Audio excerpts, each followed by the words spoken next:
नमः शिवाय गुरवे सच्चिदानन्दमूर्तये निष्प्रपञ्चाय शान्ताय निरालम्बाय तेजसे। ॐ सहना भवतु सहनौ भुनक्तु सह वीर्यं करवावहै तेजस्विनावधीतमस्तु मा विद्विषावहै। ॐ शान्ति शान्ति शान्तिः। हरिः ॐ श्री गुरुभ्यो नमः। हरिः ॐ। हरि ओम प्रभु जी। आज के इस अध्यात्म परिषद में आप सबका स्वागत है। अपरोक्षानुभूति हम इसके ऊपर चर्चा चल रही है।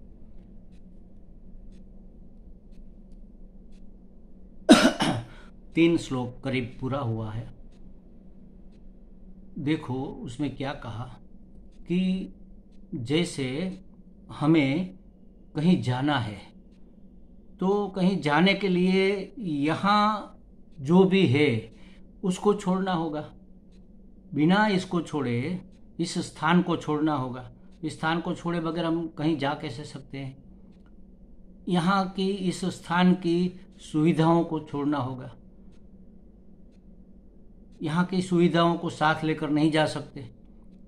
ऐसा कमरा, ऐसी बेड, ऐसा किचन, ऐसा पंखा, ऐसी जो भी आपकी सुविधा है उसको साथ लेकर तो नहीं जा सकते। तो स्थान को छोड़ना होगा, यहाँ की सुविधाओं को छोड़ना होगा। और परमानेंटली जा रहे हैं अगर, तो यहाँ के संबंधों को भी छोड़ना होगा। और अगर टेम्पररी जा रहे तो यहाँ के संबंधों को टेम्पररी छोड़ना होगा। तो इन सब को छोड़े बगैर तो भौतिक जगत में भी आप कहीं जा नहीं सकते। तो अगर कहीं उत्कृष्ट ध्येय को प्राप्त करना है, सर्वोत्कृष्ट ध्येय को प्राप्त करना है, ब्रह्म विद्या को प्राप्त करना है, तो इस संसार को छोड़ना होगा। इस संसार की मोह माया को छोड़ना होगा। इस संसार की आसक्ति को छोड़ना होगा। और इस संसार के जो संबंध है उसको भी आपको छोड़ना होगा। छोड़ना होगा माने फेंक देना नहीं है। गांठ जो पड़ी है उसको छोड़ा जाता है, गांठ पड़ी है उसको खोला जाता है। हमारी जो आसक्ति, हमारा जो चिपकाव, हमारा जो लगाव हो गया है इन लोगों के साथ, उसको छोड़ना होगा। कैसे छोड़ेंगे? लगाव क्यों हुआ है ये जान लो तो छूट जाएगा। हमने मान लिया है कि यह जगत सत्य है, और वहाँ तक भी कोई ज़्यादा इफेक्ट नहीं हुआ हमें, लेकिन उसमें हमने ये भी माना, उसमें ऐड ये भी किया कि जगत सत्य है और सुख देने वाला है। जगत के विषय, जगत के व्यक्ति, जगत की परिस्थिति, जगत का जो भी है सब उसमें से हमें सुविधा है, सब उसमें से हमें सुख मिलने वाला है। जगत सुविधा दे सकता है, सुख नहीं दे सकता। ये बातें अगर समझ में आ गई तो हमारी उसके प्रति कोई अपेक्षा नहीं रहेगी। अपेक्षा को छोड़ना ही छोड़ना है, अपेक्षा को त्यागना ही त्याग है। इस संसार को छोड़ना माने अपनी इस संसार से रखी हुई अपेक्षाओं को छोड़ देना, उसको विड्रॉ कर लेना कि अब हमें इस संसार से कोई अपेक्षा नहीं है। इस परिवार से, इस घर से, इस संबंध से, इस पहचान से, इस पद से, इस पैसे से कोई अपेक्षा नहीं है। अगर अपेक्षा रहेगी तो कभी पूरी होगी, कभी पूरी नहीं होगी। ये समझ लो कि कभी पूरी ही नहीं होगी। हमें लगता है कि आज हमारी अपेक्षा पूर्ण हो गई, लेकिन ये शब्द बीच में रहेगा। अगर हम जा रहे कहीं पर, चाहे कितने भी आपके बच्चे अच्छे हो, श्रवण जैसे समझ लो, इस कलयुग का श्रवण कहा जा सकता है, ऐसे बच्चे हैं आपके, और आपका मित्र आया, आप कहीं घूमने जा रहे हैं, सब हालचाल पूछ रहे कैसे हो, क्या है, अरे बहुत बढ़िया बहुत बढ़िया, परिवार बहुत अच्छा है, बच्चे बहुत अच्छे हैं, बच्चे की बहुएं बहुत अच्छी है, हमारे मित्र तो क्या बात करें उसकी। अच्छा आपके बच्चे क्या करते हैं? एक बच्चा ये करता है, दूसरा बच्चा वो करता है, और इतने अच्छे, लेकिन ये लेकिन आएगा, लेकिन कभी कभी हमारी बात नहीं मानता, लेकिन कभी कभी ये कर देता है। देखो, पूर्ण संतोष इस दुनिया का कोई पदार्थ, कोई व्यक्ति, वस्तु, स्थिति, परिस्थिति आपको नहीं दे सकती। आपकी अपेक्षा हमेशा अधूरी रहेगी, आपकी अपेक्षा हमेशा हर्ट होगी, और ये पेन का कारण है, ये बहुत बड़े दुख का कारण है। कहीं जाना है तो इस स्थान को छोड़ना होगा। अगर ऊपर के स्टेज में जाना है, ब्रह्म विद्या की प्राप्ति करना है, परम को प्राप्त करना है, अपना लक्ष्य सिद्ध करना है, तो संसार की आसक्ति, संसार का मोह छोड़ना होगा, माने बहिर्मुखता छोड़नी होगी। अभी हमारी सभी इंद्रियां बहिर्मुख है, क्योंकि हमारा मन ही बहिर्मुख है। मन इंद्रियों का राजा है, जैसा राजा वैसी प्रजा। तो मन में इतने विचार हम आते हैं, ये कहना तो ठीक है, चलो कहते हैं, लेकिन हम करते हैं, आते ही ये अलग बात है, और हम करते हैं ये अलग बात है। एक विचार आया, समझ लो एक बात निकली, जैसे समझो किसी खाने के बारे में, रेस्टोरेंट में गए हैं मित्रों के साथ, परिवार के साथ, और बात निकली कि कोई आ गया, मेन्यू देखकर आपने खाना मंगवाया था, आ गया, टेस्ट अच्छा था, आपने कहा अरे वाह ये तो बैंगन का भरता बहुत बढ़िया है। बस एक शब्द निकला और लोगों ने पकड़ लिया, अरे बढ़िया तो है, लेकिन क्या खाक बढ़िया है, हमारी बहू बनाती है बैंगन का भरता, आप उंगलियां चाटते रह जाओ, फला फला फला। बैंगन के भरते पर पूरा पीएचडी चल जाएगा। जैसे वाणी करती है, उससे पहले तो मन बहुत करता है। तो मन में भी जब हम ध्यान में बैठते हैं तो क्या होता है, एक चीज हमारे दिमाग में आती है और उसके पांव पकड़कर दूसरी, तीसरी, चौथी, और कहीं ना कहीं मन कहाँ कहाँ भटक के आ जाता है। तो मन बहिर्मुख है, इंद्रियों का राजा है, इंद्रियां भी बहिर्मुख है। आंख कोई निकलेगा देखने के लिए तरत उठ जाएगी। सत्संग हॉल में बैठे हैं, गुरुजी बहुत अच्छा टॉपिक समझा रहे हैं, बहुत अच्छी बात कर रहे हैं, और हमें इंटरेस्ट भी इतना आ रहा है कि पूछो मत, इतना इंटरेस्ट आ रहा है। उसी समय अगर हॉल में से कोई आदमी खड़ा होकर बाहर जाए तो सब लोग ऐसे उसके पीछे पीछे पीछे देखेंगे, उसको विदा करने जाएंगे। क्यों? आपकी आंखों को देखना है, वो बाहर, अरे भाई ये जो चल रहा है आपके लिए चल रहा है, जो ये गुरुजी समझा रहे हैं, महात्मा जी जो समझा रहे हैं, जो बता रहे हैं, और आपको अच्छा भी लग रहा है, तो फिर क्यों व्यर्थ उस आदमी के पीछे पीछे दौड़े जा रहे हो? कुछ लेना देना नहीं है। लेकिन हमारी आंखें बहिर्मुख है, हमारे कान बहिर्मुख है, हमारी सभी इंद्रियां बहिर्मुख है। उस बहिर्मुखता को अंतर्मुख करना होगा। बिना अंतर्मुख किए हम अपने डेस्टिनेशन पर नहीं पहुंच सकते। बस इसी का नाम वैराग्य है। संसार का मोह छोड़ देना, किसी से अपेक्षा नहीं रखना, बहिर्मुखता को त्याग देना, अंतर्मुख हो जाना, माने राग छोड़ देना। और राग जहाँ छूटा वहाँ वैराग्य छूट जाएगा, द्वेष छूट जाएगा। क्योंकि राग और द्वेष एक सिक्के के दो बाजू है। ये राग है जो थोड़ा गोरा गोरा है, और ये थोड़ा काला काला है, ये द्वेष है। समझ लो, ये राग और ये द्वेष। अगर एक सिक्के की दो बाजू है, अगर सिक्का एक तरफ से हमने छोड़ दिया तो दूसरी तरफ से भी छोड़ना ही होगा। तो राग और द्वेष, इसका त्याग ही वैराग्य है। अच्छा, वास्तविक वैराग्य कैसा होता है? बिना उसका परिचय जाने, बिना उसकी पहचान किए हम कैसे वैराग्य को प्राप्त करेंगे? कोई चीज़ हमें लेने जानी है, कोई प्राप्त करने जानी है, तो कहाँ से कैसे मिलेगी, वो कैसी दिखती है, उसके गुण क्या है, उसका स्वरूप, इन सब बातों को कहते हैं स्वरूप। उनका स्वरूप क्या है? स्वरूप उसी को कहते हैं जो उसी का होता है, बाकी दूसरों से वो अलग रहता है। जैसे समझो कि एक गाय और एक भैंस, गाय भी काली है, भैंस भी काली है, दोनों खड़े हैं, और बच्चा पूछता है कि दादाजी ये क्या है? तो हमने कहा कि ये भैंस है और ये गाय है। अच्छा, ये गाय है और ये भैंस में दोनों काले हैं, दोनों को सींग है, दोनों को पूंछ है, दोनों को चार पांव है, तो ये गाय क्यों है और ये भैंस क्यों है?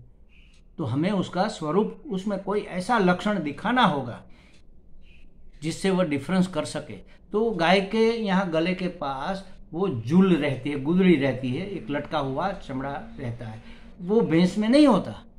तो हमें छूकर उसको बताना, देखो ये गुदड़ी जो है, ये जो लटक रही है, वो गाय में होती है, भैंस में नहीं होती।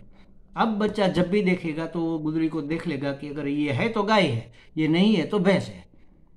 तो ये हुआ उसका स्वरूप, जिसमें हर एक गाय को होता ही है परिवर्तन, उसमें कुछ हो ही नहीं सकता। अगर ये वो जर्सी गाय को नहीं है तो जर्सी तो गाय ही नहीं है ना महाराज, वो तो जंगली पशु है, वो तो गाय थोड़ी ही है।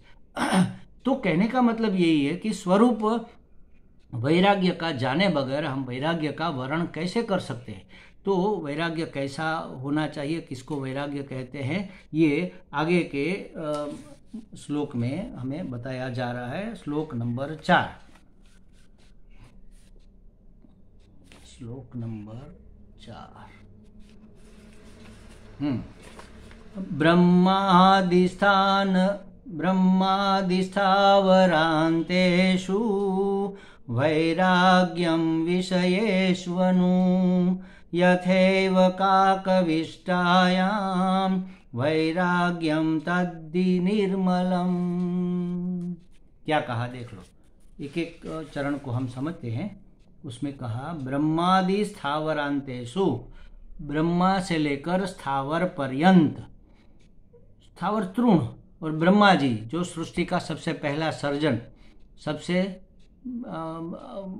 किसी ने उसको बनाया नहीं, स्वयं प्रकट हो गए। नारायण की नाभि से कमल निकला और कमलासीन ब्रह्मा जी प्रकट हो गए, तो उसको अजन्मा भी कहते हैं, अनादि भी कहते हैं, अजन्मा भी कहते हैं। हमारे पूर्वज है, सबसे अग्रिम, उसको अग्र भी कहते हैं। तो ब्रह्मा से लेकर स्थूल ये तृण जो होता है, तिनका जो होता है, सूखा हुआ घास का तिनका, उसकी जब कोई वैल्यू ही नहीं होती। तो ब्रह्मलोक से, ब्रह्मलोक माने सबसे ज्यादा सुख सुविधा वाला लोक, जहाँ सब सुख भोग आपको दीर्घ काल पर्यंत बिना कोई हिचकिचाहट, बिना कोई अवरोध के मिलते हैं। तो ये ब्रह्मा से लेकर, मतलब ब्रह्मलोक से लेकर स्थावर पर्यंत सभी चीजों से वैराग्य होना चाहिए। ब्रह्मादि स्थावर पर्यंत, स्थावरांतेषु, ब्रह्मा से लेकर स्थावर पर्यंत वैराग्यम विषयेषु, सभी विषयों के प्रति वैराग्य। ब्रह्मलोक के विषय, इसके नीचे जो भी है 7 लोक है, ऊपर के 7 लोक, नीचे के 7 लोक, 14 लोक, 14 भुवन जिसको कहते हैं। तो पृथ्वी से लेकर ब्रह्मलोक तक, तो स्वः स्वः भूः भुवः स्वः भूर्भुवः स्वः जनः तपः मह जनः तपः और सत्यम, ऐसे 7 लोक ऊपर के हैं। तो एक से बढ़कर एक लोक है। तो ब्रह्मलोक से लेकर ये तृण पर्यंत जो तिनका है, वहां तक के जो भी भोग है, विषय भोग है, उसके प्रति वैराग्य। ब्रह्मा से लेकर स्थावर पर्यंत विषयों के प्रति वैराग्य।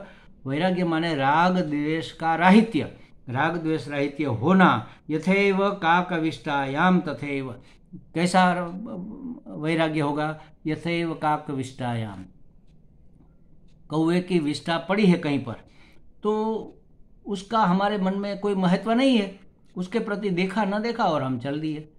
तो उसके प्रति जैसा वैराग्य है, कोई आसक्ति नहीं है उसमें, उसी तरह किसी विषय में आसक्ति का न होना, राग का न होना, द्वेष का न होना, उसके प्रति जैसा है वैसा ही वैराग्य होना। वैराग्यम तद्धि निर्मलम, उसी को निर्मल वैराग्य कहते हैं। तद्धि माने तत् ही, वही, वह ही, निर्मलम, निर्मल वैराग्यम, वैराग्य है, वही निर्मल वैराग्य है। निर्मल माने जिसमें मल नहीं है, मल माने कोई मिश्रण समझ लो, राग द्वेष उसके मल है। तो जिसमें कोई मल नहीं है उसको क्या कहेंगे? विशुद्ध, शुद्ध कहेंगे।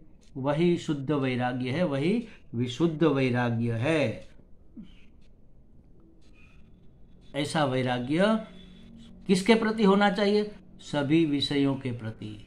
कहाँ के विषय? ब्रह्मलोक से लेकर स्थावर पर्यंत, यहाँ तक जहाँ हम है, स्थावर जगह जो है, तृण है जो, वहाँ तक का जो भी विषय है, कोई भी विषय हो, उसके प्रति न हमें राग है न हमें द्वेष है। ऐसे वैराग्य को ही शुद्ध वैराग्य कहेंगे। कैसे आएगा ये वैराग्य आगे बताएंगे, लेकिन यहाँ जो प्रसंग निकला है तो कह देते हैं कि हर एक में उसके उपाय बताए हैं, गीता जी ने भी बताया। जन्म मृत्यु जरा व्याधि दुख दोषानुदर्शनम। जन्म में दुख, मृत्यु में दुख, वृद्धावस्था में दुख, व्याधि में दुख, व्याधि माने रोग, रोग में दुख, और दुख तो दुख है ही। जन्म मृत्यु जरा व्याधि दुख, उसमें दोषानुदर्शनम, उन सब में दोष का अनुदर्शन करो। अनुदर्शन माने क्या? दर्शन करो ऐसा कह दिया होता। दर्शन माने देखना। देख तो हम रहे हैं, लेकिन उसके पीछे हमारी कोई सोच नहीं बन रही। उसके पीछे अगर सोच भी बन जाए तो उसको अनुदर्शन कह देंगे। तो जन्म में दुख है। देखो, ऐसा कहा जाता है कि प्रसूति की पीड़ा से ज़्यादा गहन पीड़ा और कोई नहीं होती। आज भी कभी कभी प्रसूति में माताएं जीव गंवा देती है, मर जाती है। इतनी पीड़ा होती है, इतनी पीड़ा होती है कि सहन नहीं हो सकती, फिर उसका मृत्यु हो जाता है। तो माता को इतनी पीड़ा हो रही है, बच्चे को भी कितनी होगी। माता तो फिर भी सक्षम है, प्रौढ़ पुख्त है, उसकी सहायता करने वाले लोग भी है वहाँ पर, सब मार्गदर्शन देने वाले लोग, दाई वगैरह, नर्स वगैरह है। फिर भी वह मर जाए उतना उसको दर्द हो रहा है, तो बच्चे को कितना हो रहा होगा। इतनी सांकरी जगह में से बच्चे को निकलना है, इतना चिपका हुआ और मल मूत्र से लदा हुआ, न तो उसको कुछ सेंस है, न तो वह कुछ बता सकता है, न तो उसको कुछ मदद मिल सकती है। तो जन्म दुख, कितना दुख है, जन्मना ही दुख है। और फिर इसके बाद भी दुख की तो परंपरा चलती है हमारे। बच्चा जन्मा, 1-2-4 दिन समझ लो हो गए, बच्चा पालने में सो रहा है, तो सोते सोते उस जैसे एक ही जगह, एक ही करवट पे हम सोते हैं, तो उस करवट पे या तो पीठ पर सोते हैं तो पीठ पे थोड़ी जलन होने लगती है, वो तप जाती है। बच्चे का भी शरीर तप गया, उसको करवट बदलनी है, बदल नहीं सकता। क्या करेगा? रोएगा। रोएगा तो माँ क्या समझेगी कि अरे इसको भूख लगी है, भोजन कराओ, इसको दूध पिलाओ। अपना दूध पिलाती है, बच्चा पीता है, ठीक है, थोड़ी देर शांत रहता है। दूध पीने से शांत नहीं रहा, माँ ने उठा लिया तो उसकी पीठ में थोड़ी हवा लगी, उसकी जलन कम हुई, इसलिए वो शांत हो गया। और दूध तो उसको पसंद है ही, क्योंकि उसका पोषण है। तो दूध पीते पीते बच्चा फिर से सो गया, फिर से सुला दिया, फिर चिल्लाने लगा, रोने लगा, मच्छर ने काटा। कैसे बताए मच्छर ने काटा? माँ ने उठा लिया, माँ ने दूध पिला के ये भूखा है, तो पीने तो लगा, लेकिन उठाते वक्त मच्छर भी उड़ गया, तो उसकी थोड़ी कट, उसने जो काटा था वो काटने का दर्द थोड़ा कम। तो ये दुख ही दुख है। देखो कितनी पराधीनता, अपनी नींद के लिए उसको नींद आ रही है और लोग उसको खिला रहे हैं, उसको उसके साथ खेल रहे हैं, जबरदस्ती उसको जगा रहे हैं, वो रो रहा है, फिर भी उसको झुनझुना दिखा रहे हैं, वो दिखा रहे हैं, अरे भाई उसको नींद आ रही है, लेकिन वो बताए कैसे? कुछ अपनी ओर से अपनी कोई सेंसेशन को वो बता नहीं सकता। जन्म दुख, जरा दुख, मृत्यु दुख, मृत्यु में दुख है। सभी गात्र ढीले हो जाते हैं, सभी अंग निर्बल हो जाते हैं, न चल सकते हैं, न फिर सकते हैं, बच्चे की तरह करवट भी नहीं ले सकते, वृद्धावस्था इतनी आ जाती है, खाना पचता नहीं, ठीक से दिखाई देता नहीं, सब दुख ही दुख है। वृद्धावस्था दुख है, जन्म दुख, जरा दुख, व्याधि दुख, और वार्धक्य दुख, मृत्यु दुख, मृत्यु में भी दुख है। वृद्धावस्था आती है तो भी यही प्रॉब्लम होता है। सब कोई हमारी बात नहीं मान रहा, हमारे मन की नहीं हो रही, कहीं जाना है जा नहीं सकते, कुछ खाना है खा नहीं सकते, कुछ देखना है दिखाई नहीं देता, सुनाई नहीं देता। जन्म, मृत्यु, जरा, व्याधि, व्याधि रोग, रोग में तो दुख है ही दुख है, और कुछ है ही नहीं। उसी का नाम तो पीड़ा कहते हैं, उसी को रोग की पीड़ा। तो पीड़ा ही पीड़ा है, दुख ही दुख है रोग में। तो जन्म, मृत्यु, जरा, व्याधि, दुख दोषाणु, दुख में तो दोष है ही, इन सभी में दोष है। देख लो, ये दोष का अनुदर्शन करो, दुख दोषानुदर्शनम, ये एक मूल्य है।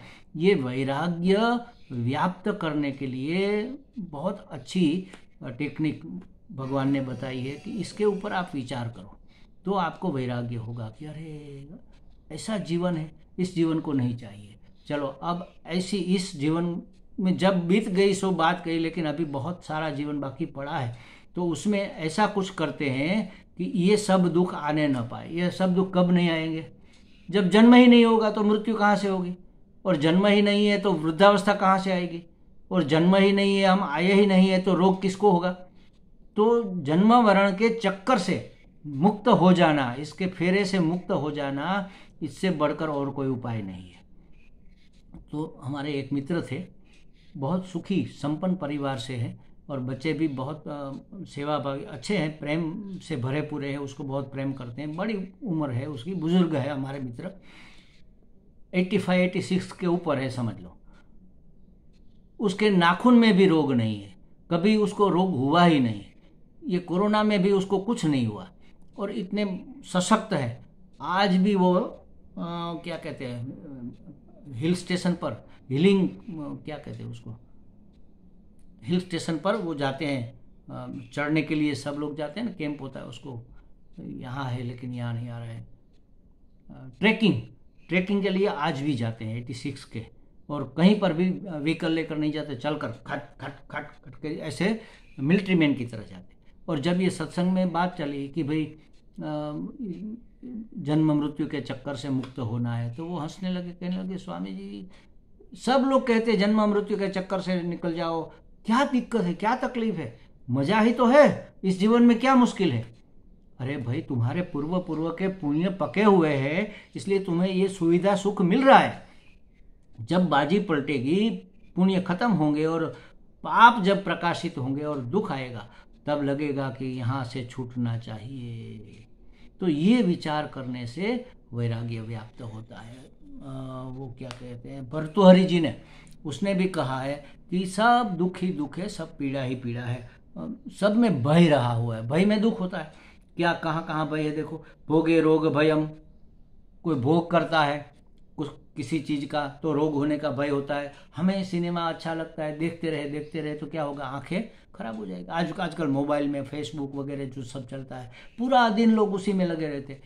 देखो आजकल छोटे छोटे बच्चों को भी चश्मा लग गया, आंखें खराब होगी। भोगे रोग भयम, कुले च्युति भयम, अगर कोई कुलवान है तो कोई लांछन लग जाने का डर रहेगा, तो संभल के चलेगा कि भाई हमारे ऊपर कोई आक्षेप ना कर दे, कोई आरोप ना लग जाए। वित्ते नृपाद भयम, अगर हम धनवान हैं तो राजा का, यहाँ समझ लो सरकार का भय रहेगा, टैक्स रेड पड़ेगी, ये भय रहेगा। मौन दैन्य भयम, अगर मौन रहे तो ऐसा प्रतिपादित हो जाएगा कि ये तो दीनहीन है, तो दीनता का भय है मौन में।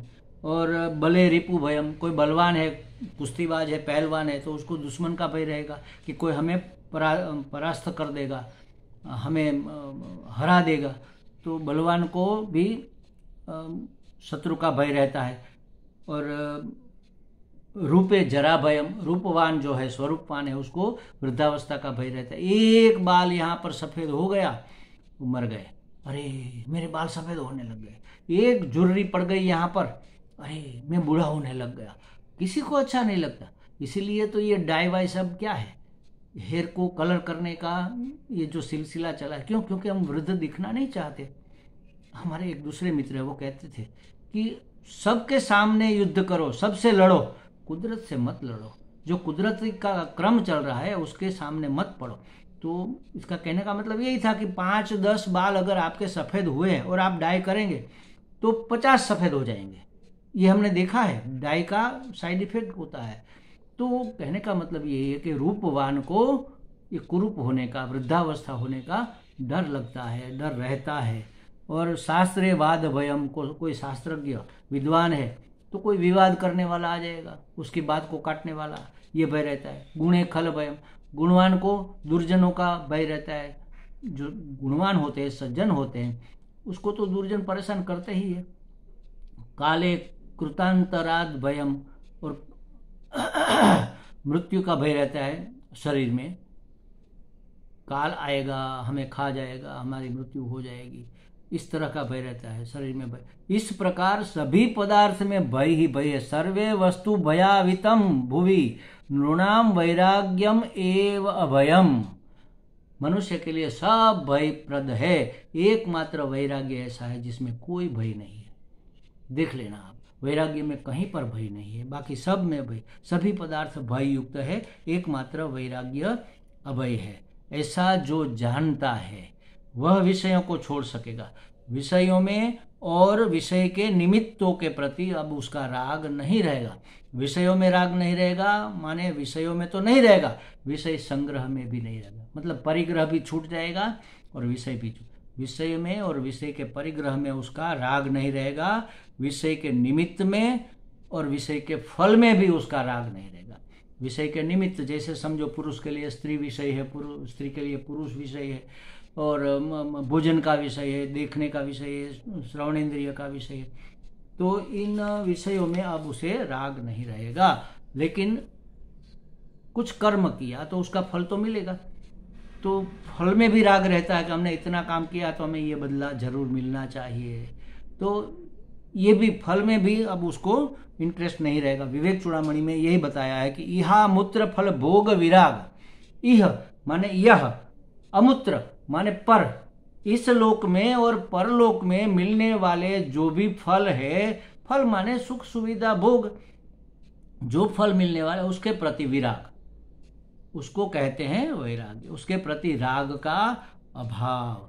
तो राग का अभाव माने सिर्फ राग का नहीं, राग द्वेष साथ में ही चलते हैं, एक जाएगा दूसरा जाएगा, एक रहेगा तो दूसरा रहेगा।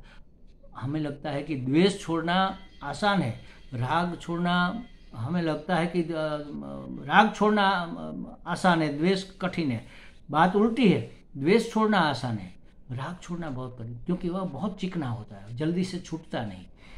किसी चीज़ का दाग लगा है, समझो मिट्टी का दाग लगा है तो हम ऐसे झाड़ देंगे, कीचड़ का दाग लगा है तो पानी से साफ कर लेंगे, चाय का दाग भी निकल जाता है। लेकिन वो जो काला काला होता है ना, गैरेज वाले के हाथ काले हो जाते हैं, किल क्या कहते हैं उसको, जला हुआ ऑयल, तो उससे अगर आपका हाथ काला हो गया तो वो नहीं जाएगा साबुन पानी से, उसको केरोसिन से या पेट्रोल से साफ करना पड़ेगा, और इसके बाद साबुन से, और धीरे धीरे धीरे करके जाएगा, तो भी तुरंत तो नहीं जाएगा, लेकिन उसके दाग तो रह ही जाते हैं। तो राग ऐसा ही है, राग में लोग चिपक जाते हैं, वह जल्दी छूटता नहीं। तो कहते हैं एकमात्र वैराग्य अभय है, और अभय कब है, जब इहा मूत्र फल भोग विराग। यह इस लोक से जो भी भोग है, इस लोक में कितने हैं देख लो, सिनेमा है, फिल्म अभिनेता है, अभिनेत्रियां है, और कश्मीर है, स्विट्जरलैंड है, घूमने की जगह है, खाने पीने के इतने साधन, इतने बड़े बड़े रेस्टोरेंट लगे हुए हैं, लोगों की लाइन लगी रहती है, खाने पीने के इतने साधन है, घूमने फिरने के इतने स्थान है, सुनने के लिए इतना संगीत, मधुर मधुर संगीत पड़ा है, तो खुशबू की तो क्या बात ही क्या करें, इतनी सारी खुशबुएं हैं। फोग आजकल क्या चलता है, फोग चला, अरे भाई ये आर्टिफिशियल खुशबू, सब इतना भोग इस लोक में है, तो इसके ऊपर के लोक में कितना होगा आप सोच लो।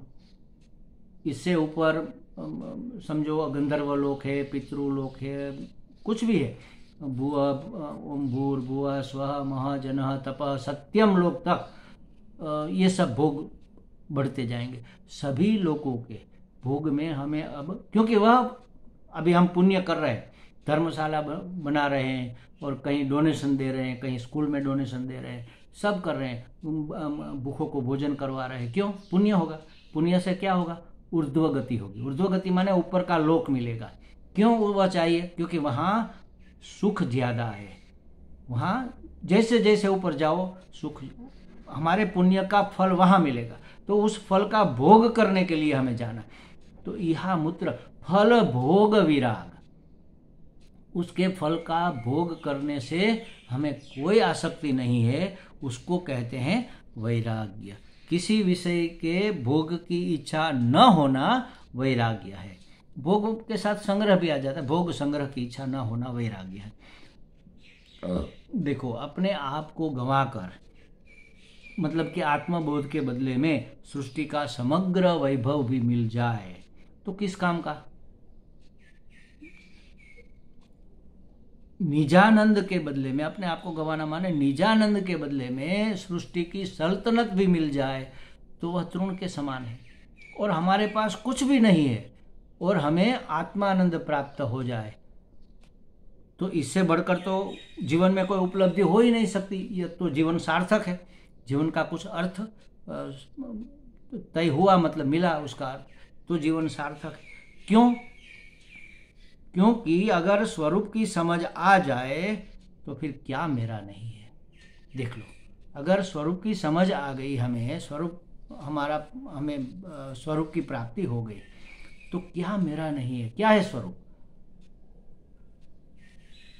मैं सत्य चित्त आनंद स्वरूप हूँ। यह परिचिन्न देश में पराधीन मैं जो अपने आप को महसूस कर रहा हूँ, वास्तव में वैसा मैं हूँ नहीं। मैं सर्वतंत्र स्वतंत्र अखंड एक रस आनंद स्वरूप अनंत आत्मा हूँ। मैं इतना ही हूँ, यहाँ तक मेरा अंत है। मेरा अंत ही नहीं है, मैं अनंत हूँ। जो भी हूँ मैं ही, मेरे ही एक, जैसे समझो इस कंधा, तो ये मैं ही हूँ। ये मेरा अंग है तो ये मैं ही हूँ। ये भी मैं ही हूँ। कोई यहाँ छुए मुझे तो मुझे ही छुआ, कोई पीठ पर हाथ लगाए तो मुझे ही वो स्पर्श करेगा। तो उसी तरह मैं व्यक्ति नहीं, मैं विराट हूँ। अगर मैं विराट हूँ तो क्या मेरा नहीं है? सब मेरा ही तो है। तो जब स्वस्वरूप की समझ आ गई तो क्या मेरा नहीं है। फिर किसी चीज की इच्छा नहीं रहेगी। इच्छा किसकी होती है? जो अपना नहीं होता, जो मेरा नहीं है, उसकी मुझे इच्छा होगी कि ये मेरा हो जाए। तो इसके बारे में और आगे भी बहुत चर्चा करनी है, अगले क्लास में देखेंगे। ओम पूर्णमदः पूर्णमिदं पूर्णात् पूर्णमुदच्यते पूर्णस्य पूर्णमादाय पूर्णमेवावशिष्यते। ओम शांति शांति शांति। हरि ओम। श्री गुरुभ्यो नमः। हरि ओम।